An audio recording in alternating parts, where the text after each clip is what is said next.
Hi guys, welcome back to another episode of Sin and Tonic. Today's story is terrifying. It is stuff of nightmares, yet again. Let's go. Sin and Tonic! On August the 16th in 2016, a woman called Elizabeth Griffith disappeared from a car park. She was last seen in Walmart. There were no leads and it really quickly went cold. She just had disappeared off the face of the earth. Elizabeth was a vulnerable woman. She had some mental health issues. Not long after this, on the 8th of September 2016, so a couple of weeks, another woman would go missing from the same area. So it's Ashland in Ohio. This must get the police like, whoa, two women have gone missing now. That's never good, is it? She was called Stacy Stanley. She was 43 years old and her family reported her missing the following day. Her car was found empty and it seemed like somebody else other than Stacy had driven it. And then less than a week later, the police would receive a terrifying 911 call. The call lasted a harrowing 20 minutes. The woman making the call is only ever known as Jane Doe. When I listened to the call, my palms were sweating. I'll try and put some clips of the call in, but if I cannot, I will describe it to you now. Jane Doe has called in. She's whispering. She's saying that she's been abducted. She's not entirely sure where she is. She can only say like the 4th Street laundromat or something, just a general description of kind of where she is. And at one point she knocks something and the guy who's abducted her has a taser and that falls over and it makes a noise. You can hear it and it's like, oh, and she swears and she's like panicking because she thinks she's woken him up. You can kind of hear him mumble. And yeah, it's very tense. It makes your palms sweaty. It's just really, and she's been hurt. And the operator that is talking to her is just trying to ask her questions about where she is. Can she get out? Is there a bathroom? Like, you know, I'm assuming could she go into it? And they have this sort of conversation while this guy is like literally in the same room asleep. It's like, how can you imagine how scary that is? She mentions that she's managed to sort of loosen up her restraints and that's how she managed to get his phone to call. And then at the end of the phone call, you can hear the police come in and they come into the property and arrest the guy and rescue this Jane Doe, who has had a horrific time. She has been there for 2 days. During the phone call, she actually names her abductor. She knows who he is, and she names him as Shawn Grate. So, Shawn Grate, born in 1976. Makes me angry when you read things in my research and it says, had a relatively normal upbringing. Oh, his upbringing was normal. And then you read it and it's like, no, it was not. His older sister would describe their upbringing as incredibly neglectful. She can remember being hungry quite a lot and also being left alone an awful lot. So they were young children, they weren't really fed and they were left on their own. Their parents had a very turbulent relationship and when Shawn was 6, his mum and dad would divorce. He ended up living with his mother. I'm not sure about the older sister. I think she lived with the mother. And then the younger brother, he lived with their father. And it just sounds very neglectful. The mother at this point, when she was no longer with the father, she would have a lot of boyfriends. Like I say, she would go out, she wouldn't feed the kids and she would just disappear, sometimes for like weekends at a time, and just leave these young children to sort of look after themselves. That's just, I mean, if it's normal, that's bad. Shawn hated his mother's lifestyle. He hated the boyfriends.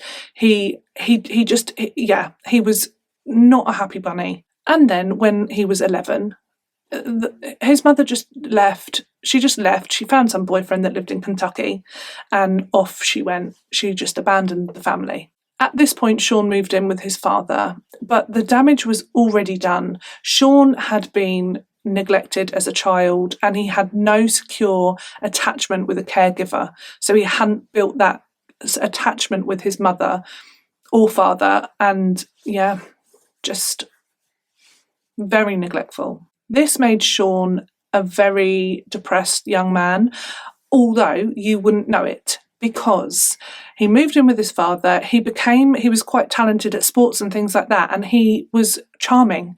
So he had this front. He was a charming, smiley, quite good-looking young man.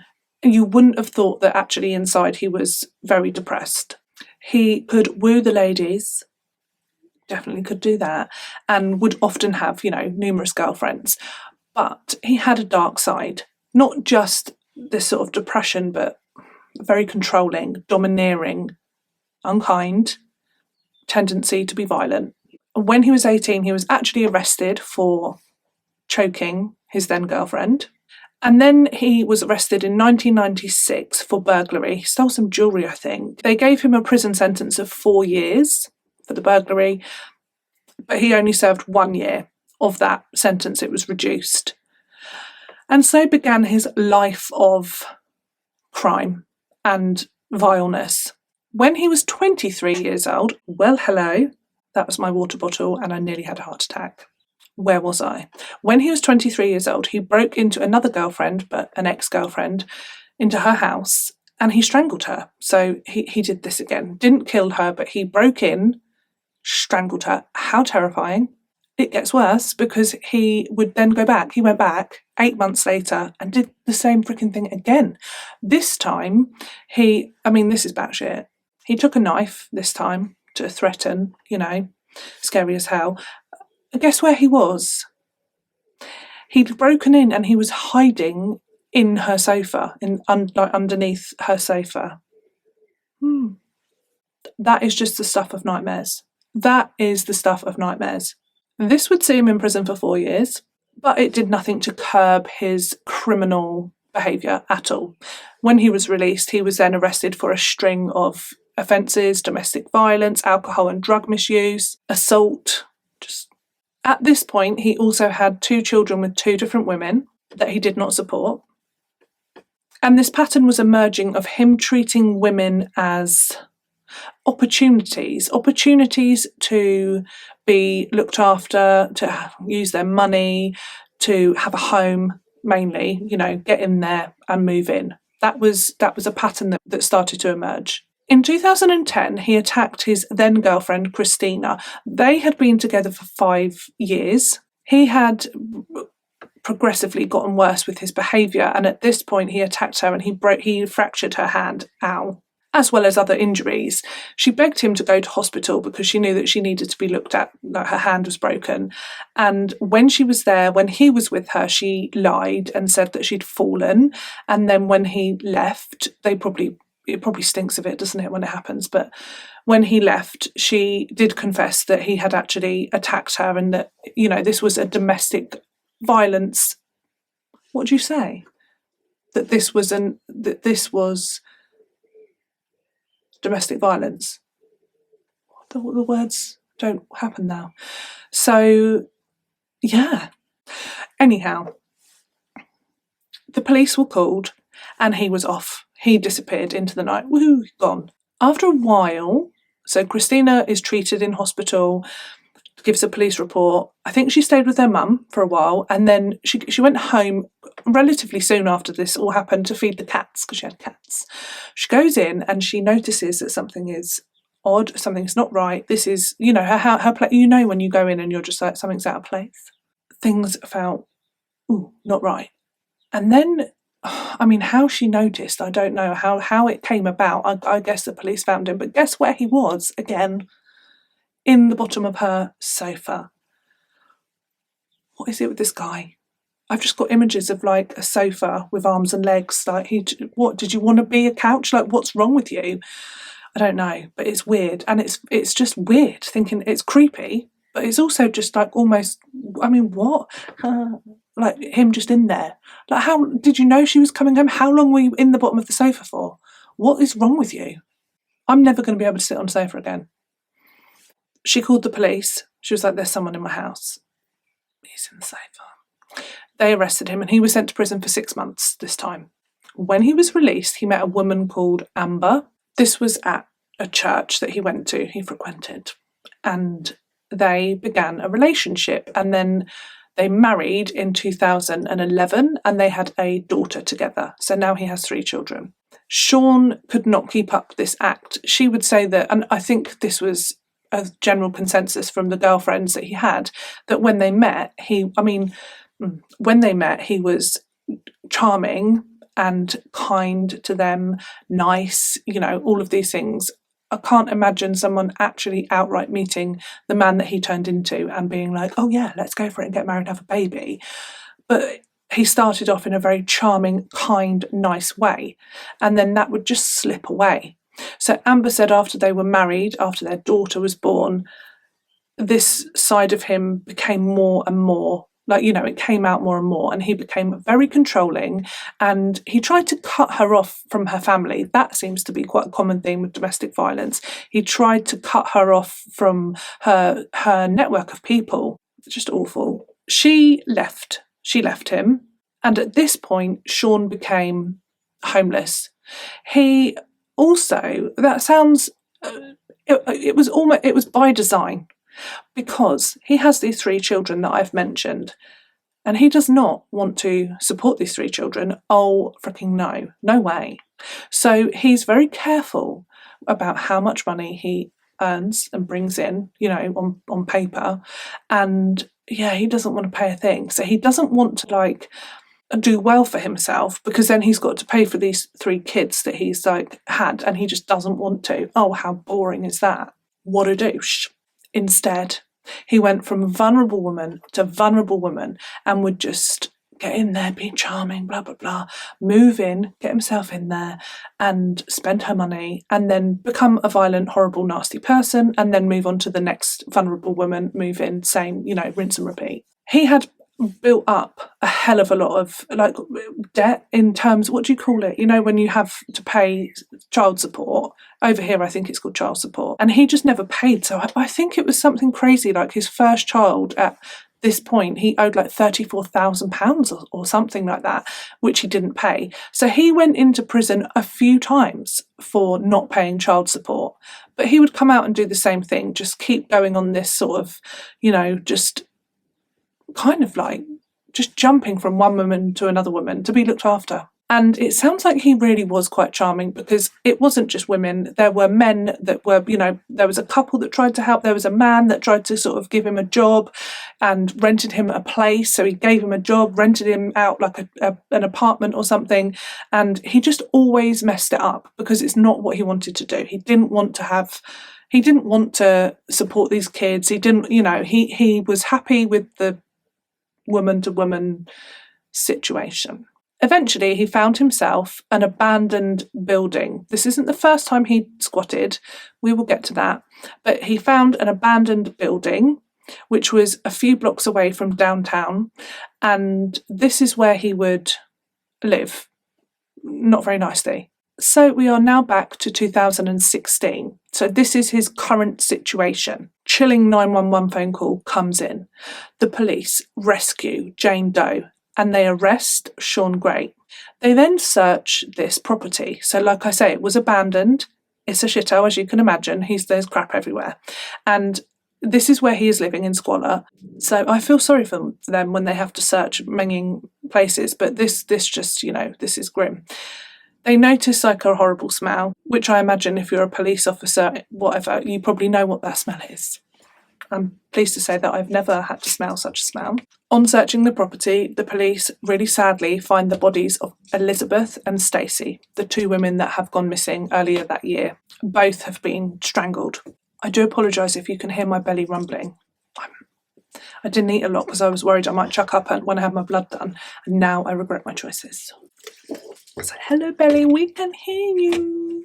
Shawn had made an effort to hide their bodies. Failed miserably because, they smell. They had been there for a while. Elizabeth's body was found in an upstairs closet, and he duct taped the door, around the door, I imagine to stop the smell. But come on, it didn't work. They opened the closet, and underneath a pile of sort of clothes, again I imagine to dampen the smell, they found the body of Elizabeth. She wasn't identified at that point because her body had been there and was decomposing. So her body was identified later on through dental records. She was naked and her body was tied. Her wrists were tied behind her back, and then one of her ankles, I think, was tied to the wrists like a hog tie. Just awful. Stacy's body was found down in the basement just on the floor, but covered with just rubbish. Bags of rubbish and just general rubbish. When they found Stacy, she still had like a piece of fabric tied around her neck. The officers also found brass knuckles, which they believe that Shawn used on his victims, and they found a taser. And the horror does not end there in this house. No. When he was arrested, he then took police to another body, another victim. This was 29-year-old Candice Cunningham. Her body was in Richmond, which is near Ashland. Her body was buried in a shallow grave in the backyard of an abandoned and burnt building. They had actually been squatting in that building, so he had squatted before. Him and Candice, they were dating, they were together, they had been for that year, earlier in the year, 2016. He'd actually killed Candice and then moved her body away from the property and set the squat on fire. And then at some point later on, he went back to where he'd put Candice's body, and then he buried it in the garden of this burnt out building. Did he burn it down? Was it him? I think it was him. But did he do that to hide evidence? I'm not sure. Maybe he was going to do that again. We don't know. But yeah, sorry, I'm a bit squiffy on that bit. Candice was a vulnerable woman. She had become addicted to drugs, and she had recently lost all three of her children to the care system, so she wasn't happy. Shawn would go on to describe killing Candice as like he just got fed up with her. There are no words. While in prison, Shawn then confessed to another murder. This was 31-year-old Rebecca Lacey. Her body had been found in 2015, and it had originally been ruled as a drug overdose, but no, he confessed to her murder. Shawn would sometimes use the services of sex workers, and this is how Rebecca was known to him. Shawn said that he had strangled her to death when she had tried to steal money from him. He does not need much of a reason, does he, Shawn?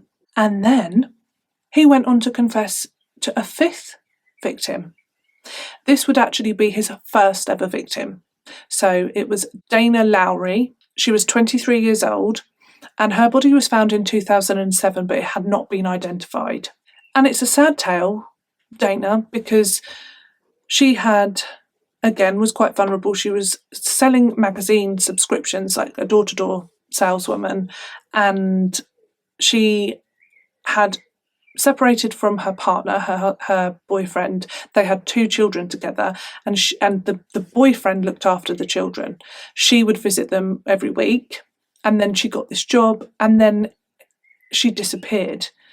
And the boyfriend believed that she'd just abandoned the family. That was not the case. She had been murdered. And that is just sad and heartbreaking to me, that for many, many years, her children just thought that she'd just left them.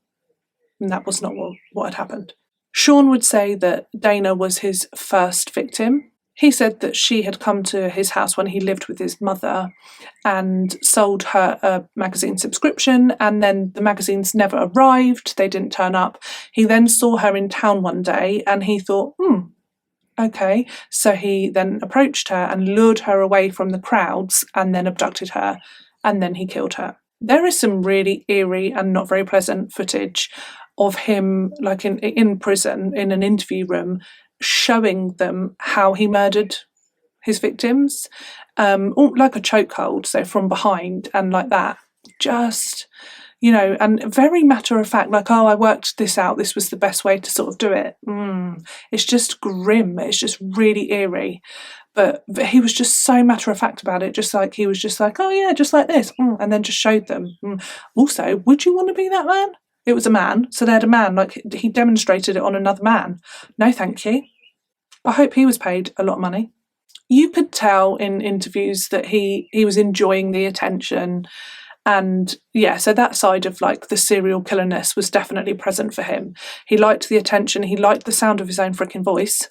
Tell you that. And yeah, it's like a game to them, isn't it? Like when they get caught, it's almost like, and now I'm famous, woohoo. They're a bit like that. It's just that side of it I never understand fully.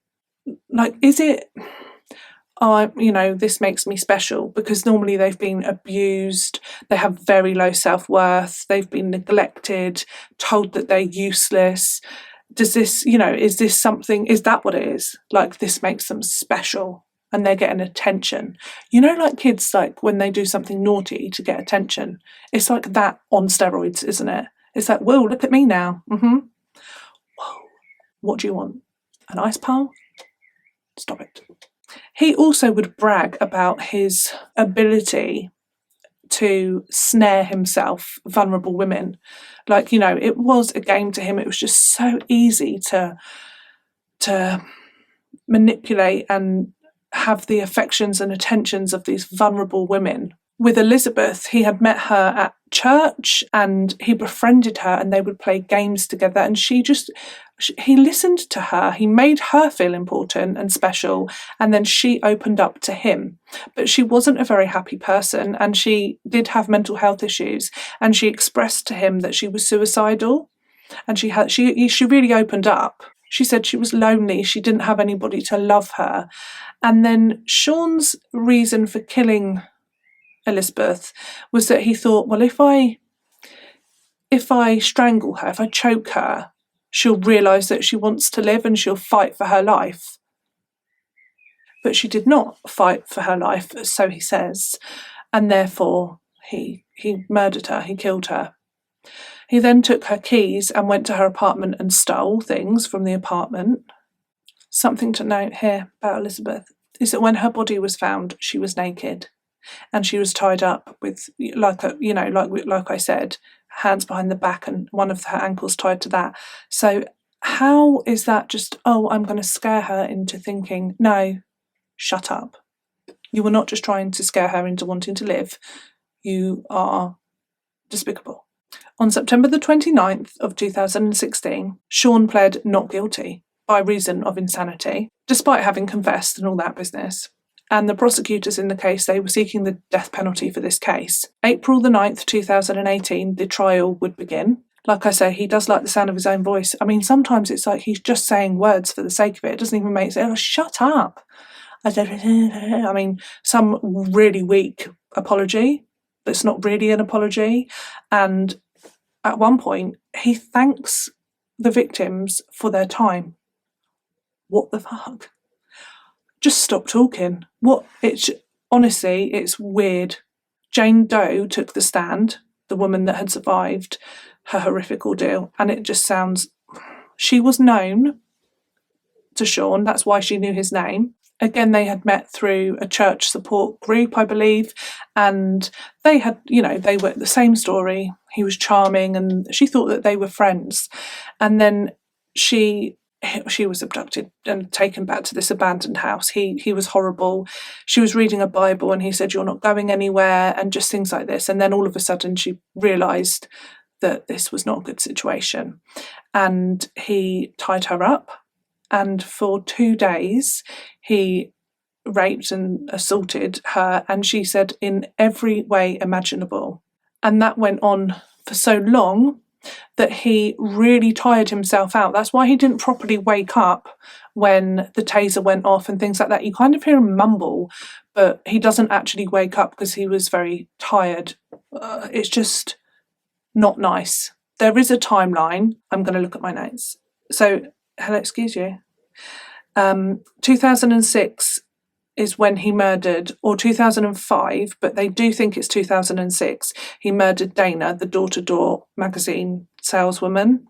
In 2000, and then there was a big gap. In 2015, they found the body of Rebecca Lacey, and her family do not believe that he killed her, and they do believe that it was something else, but he confessed to her murder.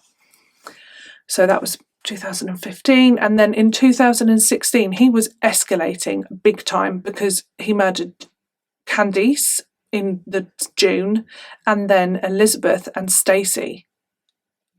And I think when he had Stacy, he actually told her, or even might have shown her, the body of Elizabeth. He was just terrifying.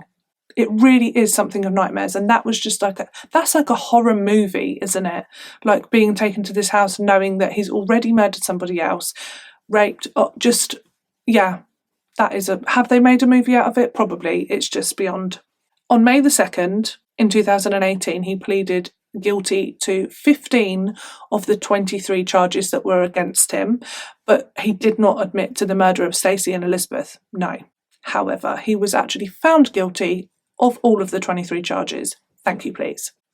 And then he was tried, he went to court a few times, because then in 2019 he was tried for Rebecca's murder and Candice's murder, and he was given a life in prison without the possibility of parole for those 2 murders. He also got given the death penalty when he was originally convicted for the 23 charges, which also included Elizabeth and Stacy's murders. So, I mean, it's like he's got forever and a day. He's been given the death penalty, then a life order, what do you call it? Life without parole. He then pleaded guilty to Dana Lowry's murder later on that year, and he was given life without parole plus 16 years. What? Why does that happen? I mean, it's life without parole, not coming out. Oh, plus 16 years. There's only so long that he can live. But yeah, I mean, I'm all for it. Just, keep going. But I found that weird. So he has confessed to 5 murders. However, like I said, there was a big gap there between 2005, 2006 with his first victim, Dana, and then around 2015 for Rebecca. And then obviously really kicked it up a notch in 2000, or did he? That is the question. Did he kick it up a notch, or are there just many, many victims that we do not know about? He confessed to these 5. Perhaps that is the case. Perhaps he murdered Dana, and he just sat with that for years until the opportunity came around again. I don't know if I believe that. I'm not sure. I don't know. What do you think? But there very well may be other victims that we just don't know about yet, or ever will. And honestly, if it wasn't for Jane Doe being incredibly brave, I mean, she managed to get out of her ties, and then that's so scary. That is so scary. She was stuck in the room and she made the phone call. Oh my gosh. Because if he'd have woken up, I have no doubt he would have that would have been the end of Jane Doe. But thankfully that was not the case. And because she made that phone call, she has probably saved the lives, she saved her own life, but she's probably saved the lives of other women to come. Well done, Jane. What an ordeal. I hope she's found happiness now. I try not to sort of imagine myself too much in these situations, but sometimes you cannot help it. And it freaked me out. Like, what a scary... Also, there seems to be a lot of abandoned houses and stuff. They need to just, if you're not going to put someone in it, tear it down, because things happen there. Do you know what I mean? Things happen in these places. Just get rid, make a park. I don't know, anything. Just no good comes of it. It's like mannequins. It's never a mannequin. Don't have empty houses. People die in them. And that is all I have for you on today's story. I must go and feed my belly because it really is having a go. It's really grumbling away. Don't know what I'm going to have, actually. What shall I eat? Bit of chicken? When I film next week, I will have my blood results back, so I can share those with you. I was very interested because the lady on the phone didn't tell me what I'm being tested for, other than inflammation markers. That was something she said, I remember that. So today I was like, oh, go on, read out that little list. What's it say? And it's literally like everything in the world. Kidney function, liver function, cholesterol, sugar in the blood, what else? Full blood count, inflammation markers. I'm sure there was something else. I was like, oh. I said, how many tubes have you got there? She was like, 2. One was quite big. One was like this. But I thought, crikey. Mind you, they only need a small amount, don't they, to test, I suppose. It's like a little puzzle. I am like a real Grey's Anatomy. What's wrong with me? Anywho, thank you so much for joining me today for another episode of Sin and Tonic. I hope you can join me next week for another true crime story and a glass or a vase or a jar or a jug or a mug or a hat or a vat or a cat or a bottle of gin. Hopefully soon, she says. This is just not the same. Right, love you all. I will see you next week. Love you. Oh, do all the fingers. Bye.